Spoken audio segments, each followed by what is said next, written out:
Hello guys, welcome to my YouTube channel time to study and art. इस video में हम BPSC 131 के second block का third unit cover कर रहे हैं जिसका नाम है स्वतंत्रता। तो इस वीडियो में हम स्वतंत्रता पर जेएस मिल के विचार इस टॉपिक पर डिस्कशन करेंगे। तो चलिए शुरू करते हैं। सबसे पहले जेएस मिल ने जो स्वतंत्रता की परिभाषाएं दी हैं उसके बारे में जान लेते हैं। तो जेएस मिल ने स्वतंत्रता की दो तरह से परिभाषाएं दी हैं। उनकी पहली परिभाषा कहती है कि जो कोई भी व्यक्ति है वो अपने शरीर पर खुद पर उसका अकेला स्वामित्व होता है और उस पर किसी तरह की वो अपने ऊपर खुद संप्रभु होना चाहिए, उस पर किसी की कोई पाबंदी नहीं होनी चाहिए। तो यहाँ पर जो मैंने रेड पेन से लिख रखा है उसमें लिखा हुआ है जेएस मिल ने जो कहा है, अपने आप पर, अपने कार्यों पर तथा अपने विचारों पर व्यक्ति अपनी स्वयं संप्रभु है। मतलब व्यक्ति का खुद का वो संप्रभु है, उसके ऊपर किसी का कोई दबाव नहीं होना चाहिए, कोई किसी के कंट्रोल में नहीं होना चाहिए, बल्कि वो खुद पर, उसके विचारों पर और उसके कामों पर उसका ही हक होना चाहिए, उसकी संप्रभुता होनी चाहिए। मिल का कहना है कि व्यक्ति का सर्वांगीण विकास स्वतंत्र वातावरण में ही संभव है। उसके अनुसार यदि किसी व्यक्ति का काम दूसरों के लिए हानिकारक नहीं है तो उस पर पाबंदी लगाना न्याय कहना नहीं। मतलब ये कहते हैं कि अगर किसी व्यक्ति को पूरी तरह से विकास करना है तो उसको स्वतंत्र वातावरण में रहना होगा। स्वतंत्र वातावरण नहीं मिलेगा तो वो अपना विकास नहीं कर पाएगा। और अगर किसी व्यक्ति को इतनी स्वतंत्रता मिल रही है कि उससे किसी दूसरे को हानि नहीं पहुंच रही है, तो उस पर अगर किसी दूसरे को हानि पहुंचती है तो वो न्याय नहीं होगा। लेकिन अगर किसी दूसरे को हानि भी नहीं पहुंच रही है और फिर भी उसको स्वतंत्रता नहीं मिल रही है तो इससे उस व्यक्ति के अधिकारों का हनन होगा और उसको अन्याय कहा जाएगा। ये परिभाषा व्यक्ति के आत्मपरक कार्यों के संबंध में पूरी स्वतंत्रता प्रदान करने के पक्ष में है। मतलब ये है कि अगर कोई व्यक्ति कोई भी काम कर रहा है तो उसको उसके काम करने के लिए पूरी स्वतंत्रता देनी चाहिए। ये मिल कहते हैं अपनी फर्स्ट डेफिनेशन में। ये परिभाषा उपयोगिता के स्थान पर आत्म विकास पर जोर देती है। मतलब आत्म विकास होना चाहिए किसी भी व्यक्ति के पास और उसके लिए उसकी स्वतंत्रता की जरूरत होती है। स्वतंत्रता होगी जब ही आत्म विकास होगा। तो मिल कहते हैं कि उनके किसी भी व्यक्ति के पास आत्म विकास होना चाहिए और स्वतंत्रता होनी चाहिए ताकि वो अपने कामों को, अपने कार्यों को अच्छे से पूरा कर सके और उसके विचारों पर, उसके कामों पर और उस पर किसी का अधिकार नहीं होना चाहिए। ये कहते हैं मिल अपनी पहली परिभाषा में। अब उनकी दूसरी परिभाषा है। दूसरी परिभाषा में वह कहते हैं कि व्यक्ति उन कामों को नहीं कर सकता जिनसे दूसरों के हितों को हानि पहुंचती हो। मतलब किसी व्यक्ति को ऐसे काम नहीं करने चाहिए जिससे किसी दूसरे के अधिकारों का हनन हो, किसी दूसरे को हानि पहुंचे। तो ये रेड पेन से उनकी परिभाषा लिखी जो उन्होंने दी है। वो कहते हैं, इसमें मिल कहते हैं कि व्यक्ति को उस काम को करने की स्वतंत्रता है जिसको वह करना चाहता है, किंतु वह नदी में डूबने की स्वतंत्रता नहीं रख सकता। मतलब वो कोई भी काम कर सकता है लेकिन इसका मतलब ये नहीं है कि वो आत्महत्या कर ले, वो नदी में डूब जाए। इसका मतलब यही है कि वो खुद को ही नुकसान पहुंचाए। इस काम की उसको स्वतंत्रता नहीं है। वो खुद को नुकसान पहुंचाए, ये स्वतंत्रता उसे नहीं देनी चाहिए। व्यक्ति केवल वही काम कर सकता है जिससे दूसरों पर प्रतिकूल प्रभाव नहीं पड़ता हो। मतलब किसी दूसरे पर उल्टा प्रभाव या फिर प्रतिकूल प्रभाव नहीं पड़ता हो, ऐसा ही काम कर सकता है। अगर कोई व्यक्ति आत्महत्या करेगा तो दूसरे व्यक्ति भी सोचेंगे कि ये परेशान होकर कर रहा है तो हम भी ऐसे ही करते हैं, हम परेशान हैं तो हम भी आत्महत्या कर लेते हैं। इससे दूसरों पर भी इफेक्ट पड़ रहा है उस व्यक्ति का। तो इसलिए उसको ऐसे काम करने की आज़ादी नहीं है जिससे दूसरों पर गलत प्रभाव पड़े, गलत इफेक्ट पड़े। इस परिभाषा के अनुसार व्यक्ति को सकारात्मक काम करने का अर्थ के अधिकार प्राप्त है।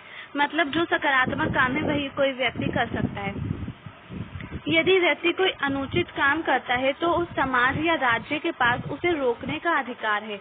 ये परिभाषा अन्य परक यानी कि दूसरे पैरामीटर से कामों से संबंधित है। इस प्रकार मिल का स्वतंत्रता से तात्पर्य करने योग्य कामों को करने तथा भोगने योग्य कामों पर रोक से है। अब जो काम हम कर सकते हैं उसको करने की स्वतंत्रता मिले और जो काम हम नहीं कर सकते, जिस काम से किसी पर गलत इफेक्ट पड़ रहा है या किसी के साथ गलत हो रहा है, तो हम वो कामों को, राज्य को उसकी आज़ादी होती है, इतनी स्वतंत्रता होती है कि राज्य उस व्यक्ति पर रोक लगा सके, पाबंदी लगा सके। अब जेएस मिल ने स्वतंत्रता के जो प्रकार बताए हैं तो उनके बारे में है।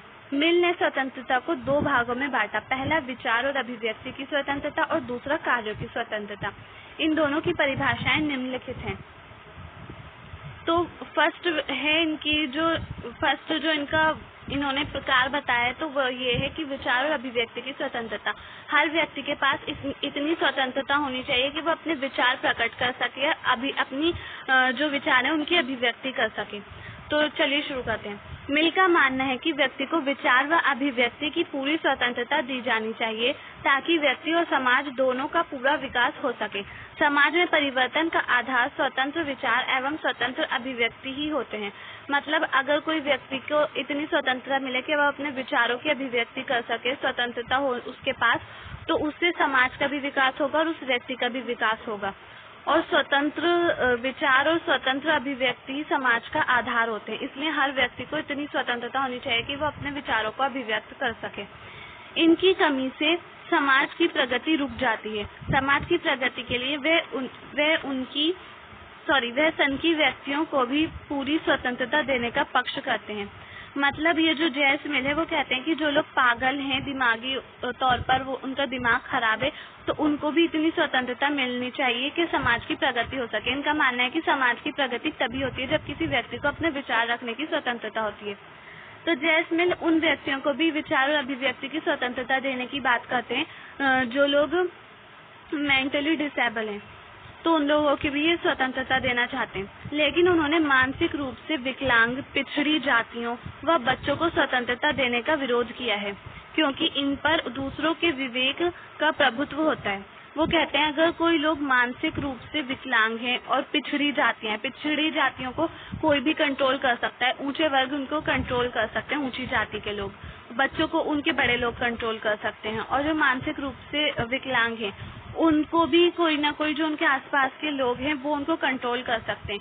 तो वो कहते हैं कि ऐसे लोगों को कोई स्वतंत्रता नहीं होनी चाहिए क्योंकि ऐसे लोगों को कोई और कंट्रोल कर सकता है, तो इसलिए वो ऐसे लोगों को स्वतंत्रता नहीं देने की बात करते हैं। उनका कहना है कि यदि स्वतंत्र विचार उत्पन्न ना हो तो समाज शीघ्र ही अपरिवर्तनशील व रूढ़िवादी हो जाता है। वो कहते हैं कि अगर समाज में स्वतंत्र विचार नहीं होंगे तो समाज में कोई परिवर्तन नहीं होगा और रूढ़िवादी समाज बन जाएगा। मिल के अनुसार किसी व्यक्ति के विचारों पर पाबंदी लगाने का अधिकार ना तो समाज को है और ना ही किसी व्यक्ति को। अभी आप लोगों को समझ आ गया होगा। दूसरा जो इनका प्रकार इन्होंने बताया है स्वतंत्रता का, वो है कार्यों की स्वतंत्रता। मतलब किसी भी व्यक्ति को काम करने की स्वतंत्रता होनी चाहिए। मिल का कहना है कि विचार और अभिव्यक्ति की स्वतंत्रता तभी सार्थक है जब व्यक्ति को काम करने की स्वतंत्रता प्रदान की जाए। स्वतंत्र कार्य की कमी में स्वतंत्र चिंतन की तुलना ऐसे पक्ष से की जा सकती है जो उड़ना तो चाहता है लेकिन उसके पंख कुतर दिए गए हैं। मतलब मिल कहते हैं कि अगर किसी व्यक्ति के पास विचार और अभिव्यक्ति की स्वतंत्रता नहीं होगी और उसको काम करने की स्वतंत्रता दी जाएगी तो उसका कोई फायदा नहीं है। जब तक कोई व्यक्ति को विचार और अभिव्यक्ति की स्वतंत्रता नहीं दी जाएगी जब तक वो स्वतंत्र रूप से काम नहीं कर सकता। और वो कहते हैं कि एक मिसाल देते हैं। वो कहते हैं कि ये तो ऐसा हो जाएगा कि अगर कोई पक्षी है उसके पर कुतर दिए गए हैं लेकिन उसको उड़ने के लिए कहा जा रहा है, वो उड़ना चाहता है लेकिन उसके पंख नहीं है, तो वो इस तरह से उसको एग्जाम्पल देकर उसको समझाते हैं।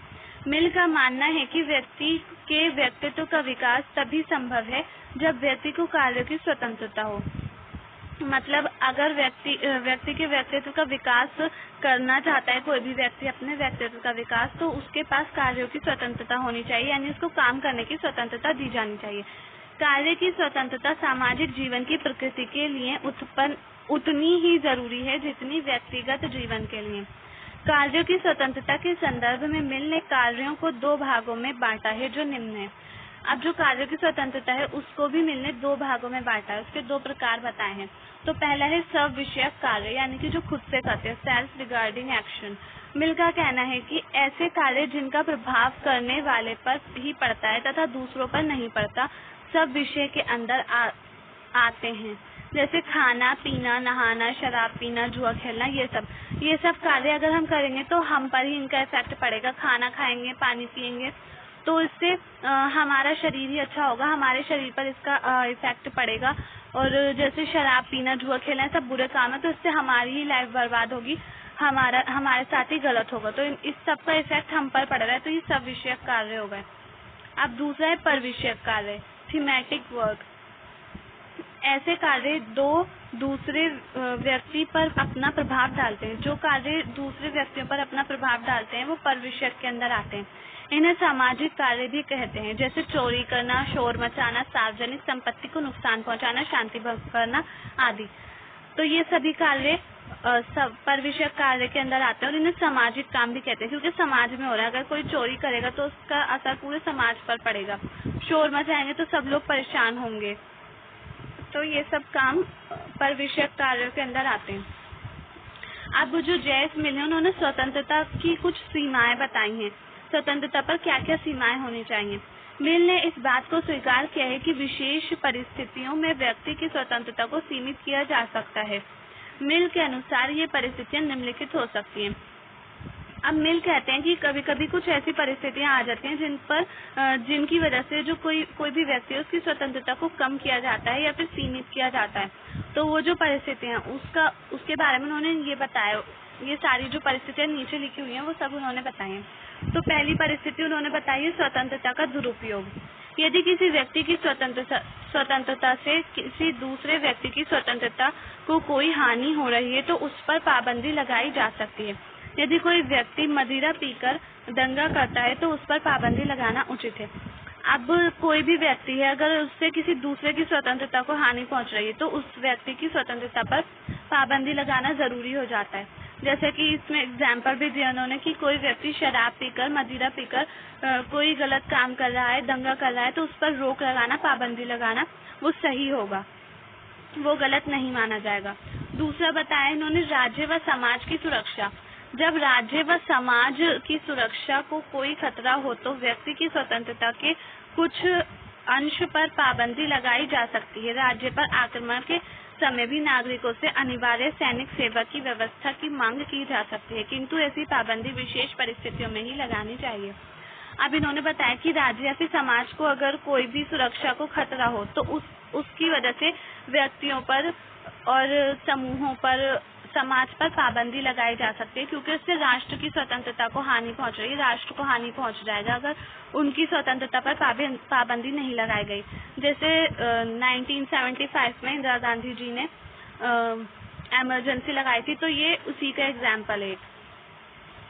थर्ड इन्होंने बताया कर्तव्य पालन से विमुखता, मतलब कर्तव्य पालन का विरोध करने वाले व्यक्तियों पर भी पाबंदी लगानी चाहिए। यदि कोई व्यक्ति अपने कर्तव्य पालन के प्रति विमुख हो जाए तो उसकी स्वतंत्रता पर रोक लगाई जा सकती है। यदि कोई पुलिस कर्मचारी ड्यूटी के समय मदिरा पान करके जनता को परेशान करता है तो राज्य उस पर रोक लगा सकता है, क्योंकि उससे शांति भंग होती है। अब वही आपको समझ में आ गया होगा। ये सब इसका एग्जाम्पल भी दे रखा है। कर्तव्य पालन से विमुखता मतलब कोई भी अपना कर्तव्य पूरा नहीं कर रहा है, बल्कि कर्तव्य ड्यूटी के टाइम पर वो कोई गलत काम कर रहा है तो उस पर पाबंदी लगाई जा सकती है। सब अहित की दृष्टि से किए गए कामों पर, यदि कोई व्यक्ति आत्महत्या का प्रयास करता है तो उसे रोका जा सकता है, क्योंकि ये सामाजिक मानदंडों के विरुद्ध है। जो अभी मैंने ऊपर बताया था, ऊपर उनके जो दूसरी परिभाषा थी जेस मिल की, उसने बताया था कि अगर कोई व्यक्ति आत्महत्या करना चाहता है तो उस पर रोक लगाई जा सकती है समाज के द्वारा उसकी स्वतंत्रता पर। उसको इस बात की स्वतंत्रता नहीं है कि वो अपने साथ गलत करे, कुछ भी आत्महत्या करे। तो ये कानून भी है, कोई भी व्यक्ति आत्महत्या नहीं कर सकता, क्योंकि इससे समाज के जो मानदंड हैं उनको हानि पहुंचेगी। वो उसके विरुद्ध, उसके खिलाफ है सामाजिक मानदंडों के। इससे दूसरे व्यक्ति भी प्रेरित हो सकते हैं कि इसने आत्महत्या की तो हम भी करें, तो इससे समाज खराब हो सकता है। इसलिए इस पर पाबंदी लगाना बहुत जरूरी है। तो गाइस, आज की वीडियो में सिर्फ इतना ही। नेक्स्ट वीडियो में इज़ाहिया बर्लिन ने जो लिबर्टी पर अवधारणाएं दी हैं इस पर हम डिस्कशन करेंगे। अगर आपको ये वीडियो पसंद आए तो प्लीज़ चैनल को सब्सक्राइब करें, वीडियो को लाइक करें, शेयर करें एंड कमेंट्स बॉक्स में ज़रूर लिखें आपको वीडियो कैसी लगी।